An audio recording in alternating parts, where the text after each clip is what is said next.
Hi, I'm Garbreak1, and this is Midgardy RPG's cool crowdfunding show. I'm here today with Catherine Ramen. How's it going? Pretty good, pretty good. It's finally a nice sunny day out here. So, Nice. Yeah, it's been rainy and hellish out here.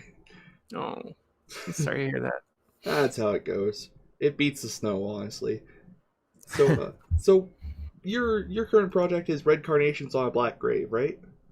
Yeah, that's right. It's been on Kickstarter since Tuesday, and I am been so touched and pleased by the response it's gotten so far. I'm just really happy with everything. Yeah, congratulations on being fully funded and like 300% funded, if I'm doing my math right. And a Kickstarter project we love. Oh yeah, you are too. Congratulations. That's pretty Thank sweet. you. That came down just yesterday night. Nice. So, why don't you tell me a little bit about it? Sure. It is a freeform storytelling game that is set in the Paris Commune, which was a brief socialist slash anarchist revolution in Paris in the spring of 1871. It lasted about 72 days. And at the end of it, the French army entered Paris and killed somewhere between 10 and 30,000 people and imprisoned about another 40,000. uh, it was the last great revolution of the 19th century and kind of the precursor of a lot of the revolutions that were going to come in the 20th century. So it's kind of an interesting period, but the game itself tries to focus on the lives of 12 characters. Well, 13 now. We hit our we hit our stretch goal, so there's now an optional character. Who live in Montmartre, which was one of the more radical sections of Paris at the time, and their kind of relationships and personal lives, but are also all being cast against the shadow of this revolution. So each player gets to play two characters, and the catch is that in the third part of the game, the Bloody Week, when the army invades, you must choose one of those characters to die.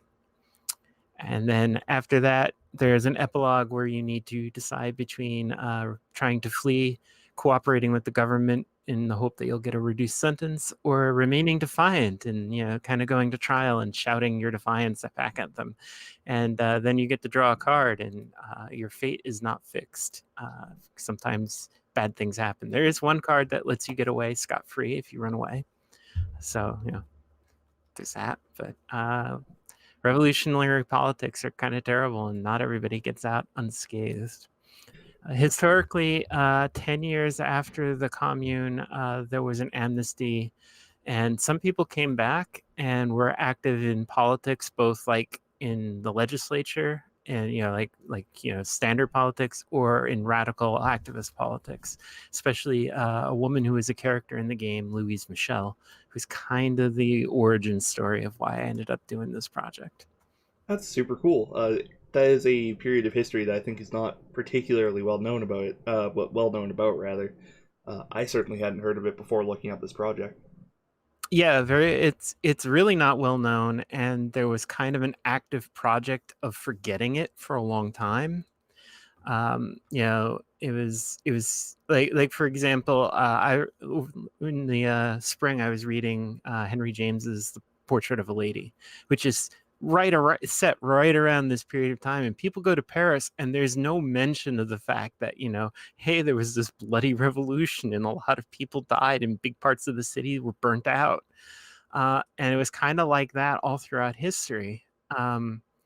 Eventually the commune kind of got folded into the mythology of the Third French Republic as sort of, well, because of the commune, because there was that bloody revolt and it was put down so harshly, that sort of saved France from a monarchist restoration. But other than that, it sort of faded just into the radical understanding of history. My favorite story about it, or at least kind of the post-commune period, is there is an apocryphal story that on the 73rd day after the October Revolution, Lenin danced a little jig in the Kremlin because he had actually surpassed the Paris Commune now. But certainly Lenin and Trotsky and a lot of those people were very aware of the commune. They knew sometimes people who'd been in the commune. So there was a lot of consciousness in their politics about what had happened, including a lot of postmortem about what had failed and what had succeeded. That's super cool. Um, are all of the characters based on historical figures then, or No, a couple are. Most are historical. At least there's some that are historical, at least to the name. Like I know that there were people named this who lived in the period, but I don't really know too much else about them. And then there's several characters who are plausible but not historic. I tried to strike a fine balance, especially with the historic characters.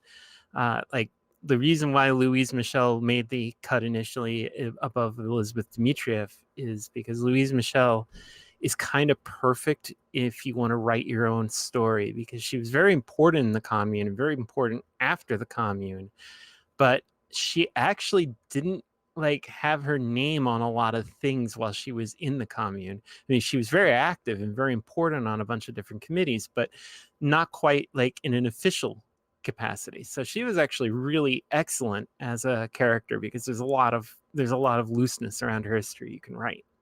right? And Yeah, certainly the history that evolves out of the game is whatever the history that evolves out of the game. You know, I'm not going to be there to correct you and tell you what you're doing wrong or right, because you're not doing anything wrong. You're generating your own story that just happens to have, you know, historical connections. yeah. You're not completely reenacting the entirety of the Paris Commune. You're Right. playing a game about that. Yeah, just sort of brief vignettes and glimpses into the lives of people. And you know, there have been games of this that I've been in that are, you know, where there's a strong, a lot of the focus was on the romantic connections between characters. There have been games where it's, you know, there's a struggle between radicalism and you know, just sort of keeping your head down. There's a lot of different ways the game can go. It's it's really been good to see that it just seems to have a lot of replayability because there is many different ways you can take each character each time you play it. I've played every character now multiple times and I've played them differently every time. Yeah, I know. I know a lot of people who would definitely be very into this project, whether for Oh, the political aspects or what have you. yeah. One thing when I facilitate the game is I often try and say the politics in this game are gonna just happen. There's a lot of intent. There's a lot of stuff that will pull you there.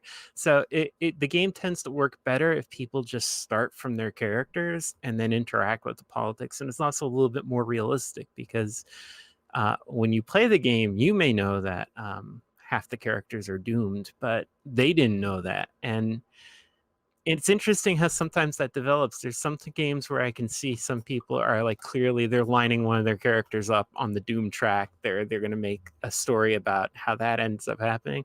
But both when I've played and when I've seen other people play, it's clear they don't know right up to the end which one of their characters is going to have to die. And that's like very interesting to me, the way that that sort of kind of mimics life. Yeah, it helps preserve the tension of that kind of event. Yeah, absolutely. So, mechanically, if there is much in the way of mechanics, what's this game like? So mechanically, the game is a descendant of Montsegur 1244. If people know that game, it's, you know, it was a classic indie design from like 2007. But the basic way is that characters are chosen up primarily randomly. You know, you deal out three characters and you choose one, and you keep going around the table until everyone has two. There's some suggestions if you're playing with fewer than six people, how you can, you know, which characters you might want to remove, but theoretically the game should work just fine no matter which characters don't end up getting into the mix. After that, everybody gets dealt a couple question cards, which they use to ask other players about their characters, or you know, to create links between their characters, because the initial setup relationships are pretty sparse. They're mostly limited to either you belong to an organization or you are related somehow to another person, either like by marriage or by parentage.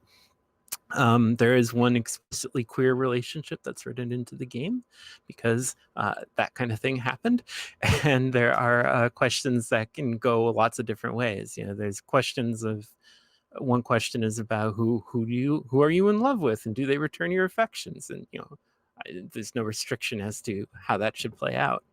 And then once that's done, you start the rounds. There's two kinds of scenes in the game.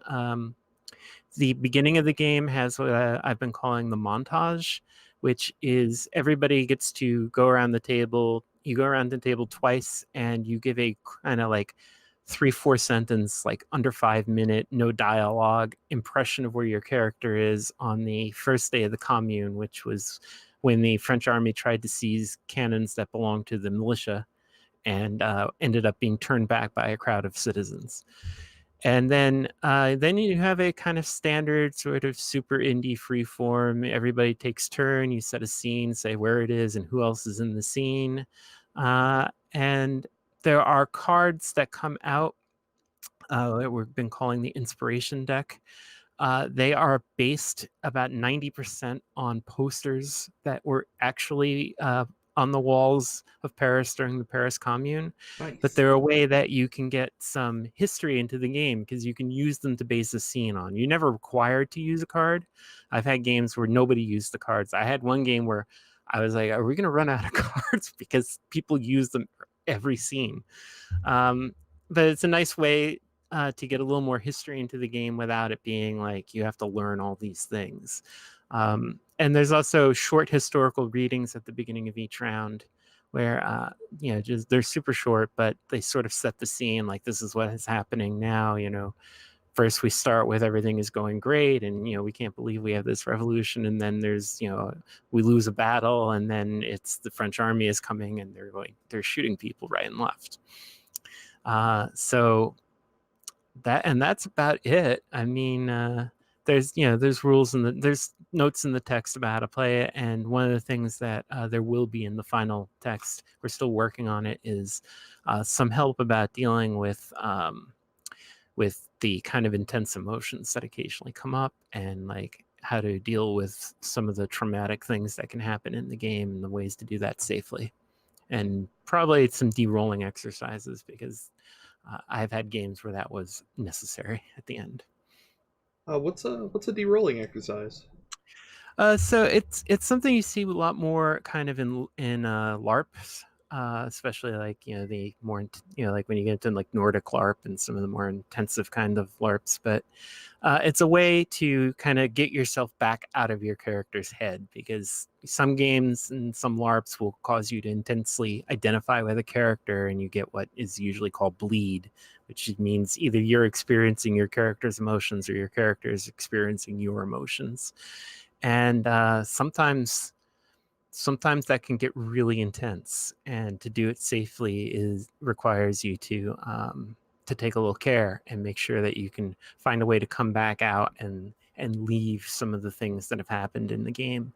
I've done that a few times. I played in a LARP called I Say a Little Prayer, which is sort of based on a much bigger LARP, but it's about gay men in New York City, or in a large city during the early years of the AIDS crisis, and that, as you can imagine, that gets pretty intense. Yeah, So to come, I had one of the players, her character just hated my character because we had been lovers and just it hadn't worked out well, and we had to like come out of that carefully so that we could all still be friends and cool with each other. And you can do it. It's there's a lot of ways that this gets done. that sounds really intense. I'm not quite old enough to remember the the AIDS crisis personally. I've read a lot about it. It's not exactly a good time in history, to put it No, mildly. no, it's a tremendously good game. The LARP is really excellent, but yeah, it's something you want to go into knowing that this can get really intense. You may experience some strong emotions, which is great if that's what you're setting out to do. It's great, Yeah, but you got to be prepared, and you got to have a way to kind of right? go back to Yeah, real there's life after. Yeah, a lot of Nordic LARP and other LARPs have been pretty good about working out kind of exercises both to get you into and out of character. Because LARP can get very intense if depending any LARP just buffer LARP can be intense too. People Yeah. can get really strong emotions. It's not like you have to be this esoteric Nordic LARP enthusiast and yeah any role-playing game can get very intense. I've had intense sessions of D&D in my day, so Oh yeah, me too, definitely. I used to actually play a revolutionary character in our Star Wars game. So oh nice. it got pretty heated. Um, Yeah, I was a I can imagine. Viking space princess or space Viking princess. Yeah, I love it. who like was from a planet that was disconnected from the Empire, and she kind of got recontacted into it. She's like, "Holy crap, this is terrible." That's great. I've been running at my meetup Sagas of the Icelanders, which is a nice little early PBTA game about the colonization of Iceland. And if it's done right, it tends to be this gigantic multi-generational blood opera kind of thing. Yeah, I think I've read through the entirety of that, and I've just been like, "What do I actually do with it?" Um, the classic problem, but Yeah, yeah, I it found looks that cool. one tends to require you have a little experience running PBTA to make it really sing well. Yeah, I've ran the Sprawl, and Magical Fury and Angel Project, which are like half PBTA. Hmm. Um, Sprawl is the best game I've ever ran. Um, Yeah, Sprawl's very good. I played that. yeah, if you know the genre, it practically runs itself. Um, Yeah, I got to meet Hamish at Breakout Con this year. I got to play a nice. game with him. It was really cool. Sounds hype. I wish I was in America only so I could visit tabletop cons. This one was in Toronto, so Oh well, I'm still on the other side of the country, yeah, unfortunately. I know, Alberta I gets know how that nothing. goes. I went to Big Bad last in the fall this of 2018, and it was great. But coming there from the East Coast is kind of a schlep. Yeah, I bet. I do have a question about one of your other games. Yeah, Congratulations on getting a game in Codex, by the way. That's pretty cool. thank you very much. Can you tell me a little bit about Midnight at the Oasis? Which I know is not Sure. not on topic, but you know. Midnight at the Oasis is hey, it's also a kind of freeform storytelling game about a very particular kind of queer subculture from the 90s. It's kind of a culture that I don't think exists anymore in the same form. But it's about several cross dressers who go to a bar on the weekends that has one night a week where they are open to a cross dressing clientele. And then one day, a friend of theirs who had left theoretically to transition to becoming a woman comes back having not done that, and in fact comes in not dressed as a woman, and how they deal with the fallout of those relationships. And the main gimmick for that one is you have a little map of the bar, and you can move around it, and each different location on the map has a different kind of prompt for the scene you want to be in, uh, including one that's a monologue and one that's only a flashback. So uh, I, I have not played this game. I wrote it. I have not yet played it, but I have had people play it for me, and they have generally liked it quite a bit. And a side project for me right now is to try and maybe get that into a form that is more publishable as a standalone and get that out on drive through or something. Cool. Hit me up when slash if that Oh yeah, happens. I'll put a link. In the meantime, there will be a link to Codex Glamour just below this video. great. Yeah.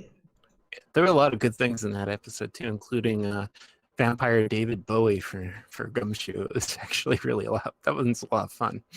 Yeah, Codex tends to have a lot of really high quality stuff in it, in my I experience. I have an article coming out in Codex Melancholy, which I'm not sure the release date. I think that might be next month or the month after, but it's about how to play Good Society, except instead of using Jane Austen as the source material, to use War and Peace by Leo Tolstoy as the source material. Good. And I ran that online, and it was actually one of the best role playing experiences I've ever been in. We did it for a month, and it was just really a lot of fun. We had these characters that all had very strong feelings, often for each other, against the backdrop of war in Europe, and it kind of worked out really way better than I even had could hope. So I'm glad to hear. Yeah, I'm yeah. looking forward to that. I haven't read any Jane Austen or War and Peace. Unfortunately, I am an uncultured swine. That is totally okay. I recommend War and Peace highly. It everybody has the knock on it that it is, incredibly long. And don't get me wrong, it's incredibly long. But it's also this gigantic soap opera that also has battles. So that's kind of cool. I mean, I've read the entirety of Cryptonomicon twice, and that works out to be like 3,000 pages at normal font. So Yeah. Yeah, yeah. so that yeah. I mean, yeah, length is not that big a deal. I mean, it's a little bit different subject matter. Obviously, it's a big 19th century novel. But the weird thing about War and Peace that people kind of forget is Tolstoy wrote it 50 years after the events in the book. So it's like he was not a contemporary, so he was making this stuff up too. I mean, he based it on talking to people and reading books, and like he went out and walked the old fortifications at the Battle of Borodino. But he was kind of still making it up too. So if you want to play War and Peace, Good Society, you can make it up too. It's fine. Yeah, legit. I say that I haven't read any Jane Austen. I have overheard the entirety of an adaptation of Jane Eyre, which I think is her. No, that's Charlotte Bronte, Crap. I think. All right. That's totally okay. They're close. They're rough contemporaries, and kind of worked a similar field. I mean, I'm an enormous admirer of Jane Austen because I came very very late to my love of her. I didn't really read her until for serious until my 30s. But Austen was highly feminist, highly satirical. So a lot of her novels deal with, I mean, the central question to just about every Jane Austen novel is if our heroine does not marry or get a relative to marry someone well, she will literally die in the streets. That's just how it What do be you do? sometimes. Yeah. Yeah, so there's like some pretty acid commentary running through all these books because that was the situation Jane Austen herself was in. She was unmarried and had to rely on her married family and her brothers or her brother to keep her from starving in the street. Which is not ideal. No, no, not even a little bit. I do have Pride and Prejudice and Zombies somewhere because I was the kind of person who saw that and went, "Oh, great! Now I can read a Jane Austen novel." And all of the zombies parts are. I'm gonna be nice and say that it's very obvious where the new writer kicks in. Um, Yeah, I would guess probably that would be the case. yeah, I have not read that. I'm not opposed to it necessarily. I just haven't gotten around to reading it yet. I remember going through and being like, "Oh, the parts that are actually from Pride and Prejudice are really interesting," and all the zombie Yeah. parts, not really. Oh, I This feel isn't what bad for the guy now. this isn't what I expected at all. She was a terrific writer. She is incredibly funny too, but it's a super super dry British kind of wit. Do love that kind of thing. Uh, Yeah, so, like, veering wildly back onto yeah, the yeah, yeah. actual We were topic. talking about we were talking about a game, right? Right, yeah, we were here for a reason. Yeah. Oh, there's nothing wrong with that. So how did you get into tabletop gaming? So when I was in fourth grade, which was somewhere in the 80s, my parents had heard that this game, Dungeons and Dragons, was like, good for creative kids. So they bought me a copy. This was the kind of magenta box Moldvoy edition of Basic. That was my very first RPG, and I didn't really get to play it much. But then I had a friend who lived near me, and we played a lot of AD&D and a lot of Traveler. Nice. And so I cut my teeth on those two and sort of stayed in gaming through college off and on and mostly off. And then after college, life and everything else took hold, and I just sort of dropped out for a while. So I dropped out right around the time Magic the Gathering was first, driving all the tabletop games into the ground again. And I sort of missed the whole 90s vampire World of Darkness era. And then in 2007, no, 10 or so, I came back and I was in a couple of D&D 3 groups and Pathfinder groups. And that led me to start reading indie games more. And that kind of ended up being the kind of game I play the most now. I play a lot of like PBTA. I run a lot of Monster Hearts in the last couple of years. I've just a lot of Monster Hearts. And the thing I do on the Gauntlet right now is I have a series called Kingsport, which is set in the Lovecraft town. That is Monster Hearts in his various whatever historical period I feel interested in the moment. So I had Kingsport 1976 and Kingsport 1692 because I wanted to do witch trials and Monster Hearts is super resilient. I mean, all I had to do to run 1692 was essentially change homeroom to meeting house, where you go to church, where you sat in church, and it pretty much worked fine. So I've done that a lot, and I've run other PBTA games too. That tends to be what I play a lot now, with just kind of informally that and other kind of super indie games. Yeah, And I wrote one. So. they're a bit easier to pick up than like Traveler, certainly. Yeah, I wrote a game that's based on John Harper's World of Dungeons Turbo game. He has one out. I think it's called Breakers, where you're sort of going into fantasy worlds and stealing stuff. Because the fantasy world is intersected with the normal world, and so you drive your pickup truck and raid a dungeon. But I use that to make a game that allowed me to kind of get back to the essence of Traveler without having to drag out my books and go through. It's like playing Traveler as a serious OSR kind of game is probably great. I just wasn't up for it at the moment. So the obvious answer was therefore to write my own hack. So I don't want to that's what I commit to ended up doing. something, so Yeah. I'll design something. Yeah, Yeah. no, I get you. Uh, It's a different kind of commitment, certainly. it was a neat and streamlined concept because it basically just Breakers is just basically a character sheet with a bunch of options you check off. And so that was really easy to kind of adapt to a sort of life path traveler system where you could just check things off. And then I added in some ship rules and some planet and trade rules, and there you go. Now it's a little game called Rovers, and um, whenever I've done that with people, it seems to scratch some kind of itch that people didn't necessarily know they had, including a guy named Rich Rogers on the Gauntlet used it to run a Star Wars game for a couple sessions. So Nice. Uh, yeah, can you get Rovers anywhere currently? Is it up yeah. on? At my website, aviatrixgames.com. That's EVIATRIX games.com. And that's also my Twitter handle, Aviatrix Games. Nice. There will be a link to that, and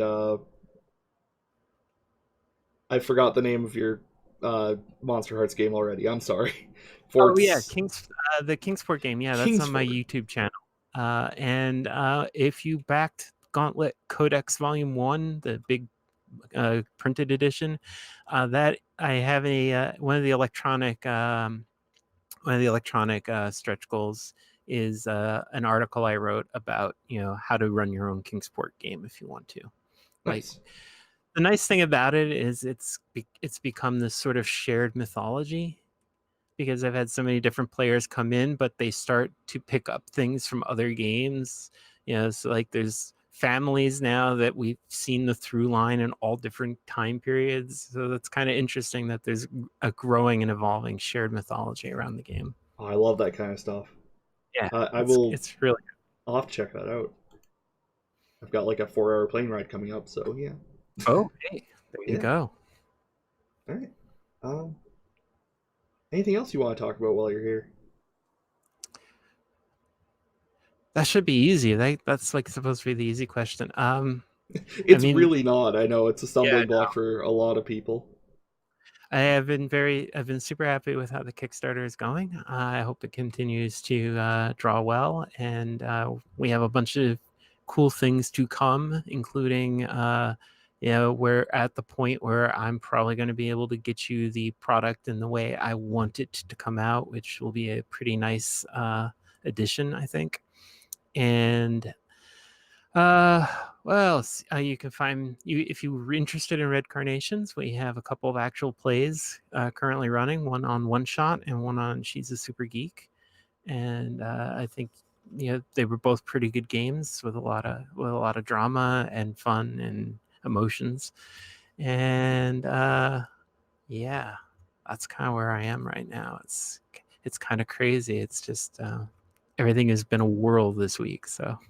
Yeah, absolutely. You've been up for like what 4 or 5 days, and you've already yeah. Yeah, yeah, no, I am so touched and so humbled that so many people were interested in this project. I used to go around joking like, there's maybe 100 people in the world that want to play doomed French proto-communists, but No, there's turns there's out there's more. Yeah, at least 231. Yeah, yeah. Well, Jason Morningstar said that he suspected that number was much higher. So. yeah. Uh, I guess betting against Jason Morningstar is probably a bad idea in the world of tabletop games. So Well, hopefully this interview brings it to a couple of more people who want to play Doomed Frenchmen in a socialist commune. yeah, I hope so too. The thing is that politics aside, it's just a very strong situation. Yeah, And there's a lot that you can do because everything is thrown into such sharp relief by this tightly compressed in both space and time, really intense situation. And I think that is what makes the game sort of really kick into another gear when you play it.